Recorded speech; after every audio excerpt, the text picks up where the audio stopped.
High বন্ধুরা, কেমন আছেন সবাই? আশা করি ভালো আছেন। শেখ বাড়ির রান্নাবান্না আপনাদের স্বাগত জানাই। তো আজকে আবারও হাজির হয়েছে আপনাদের সামনে একটা নতুন সুন্দর ভিডিও নিয়ে।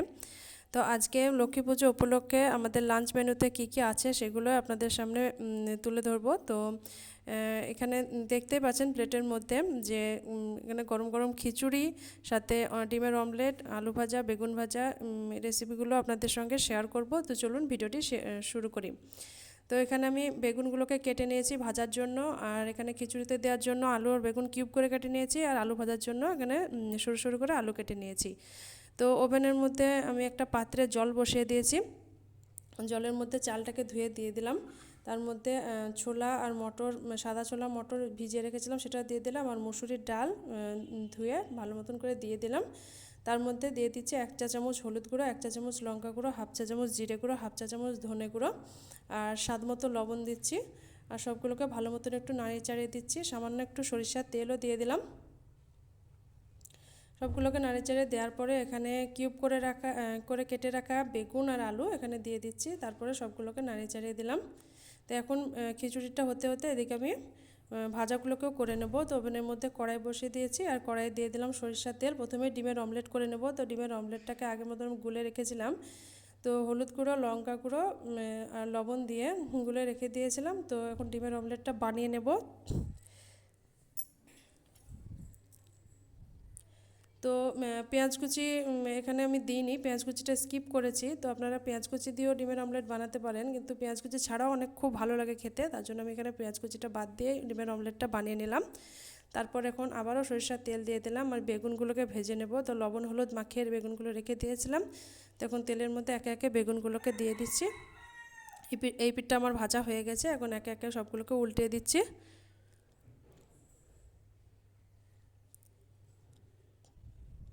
তো এভাবে উল্টে পাল্টে সব বেগুনগুলোকে ভেজে নিয়েছি। এখন একে একে আমি উঠিয়ে নিচ্ছি।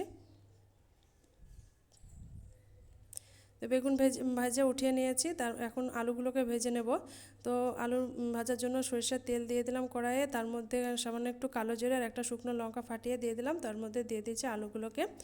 আর আলুগুলোকে দেওয়ার পরে অনবরত নাড়াচাড়া করে দিচ্ছি। আর এখানে আমি কোনো মশলা কিন্তু অ্যাড করব না, শুধুমাত্র স্বাদ মতো লবণ দিয়ে ভালো মতো নাড়াচাড়া করে একটা ঢাকনার সাহায্যে ঢাকা দিয়ে আলুটাকে আমি সেদ্ধ করে নেব।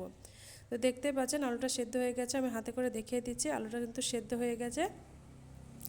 এই পর্যায়ে এখন আমি 1/2 চা চামচ হলুদ গুঁড়ো, 1/2 চা চামচ লঙ্কা গুঁড়ো, সামান্য একটু জিরে গুঁড়ো, সামান্য একটু ধনে গুঁড়ো দিয়ে দিলাম।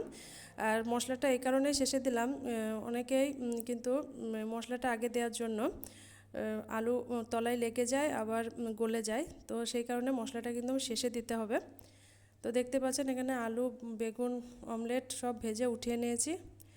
আর খিচুড়িটাও এখানে কিন্তু অনেকটাই হয়ে গেছে। খিচুড়ি চাল একদম সেদ্ধ হয়ে গেছে, আর খিচুড়িটাও হয়ে গেছে। তো এখন পেঁয়াজটা বেরেস্তা করে নেব।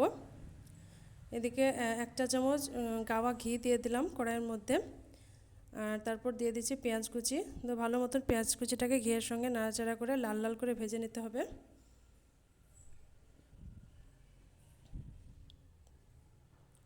তো লাল লাল করে ভেজে নেওয়া হয়ে গেছে। এখন খিচুড়ির মধ্যে পেঁয়াজ বেরেস্তাটাকে ঢেলে দেবো।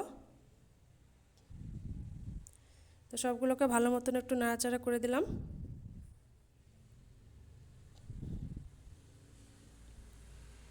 একটা প্লেটে পরিবেশন করে আপনাদেরকে দেখাচ্ছি। তো দেখতে পাচ্ছেন গরম গরম খিচুড়ি, সাথে ডিমের অমলেট, আলু ভাজা, বেগুন ভাজা, আর খুব সুন্দর একটা কম্বিনেশন। খেতে কিন্তু অসাধারণ লাগে, আর এই শীতের দিনে তো খুবই ভালো লাগে।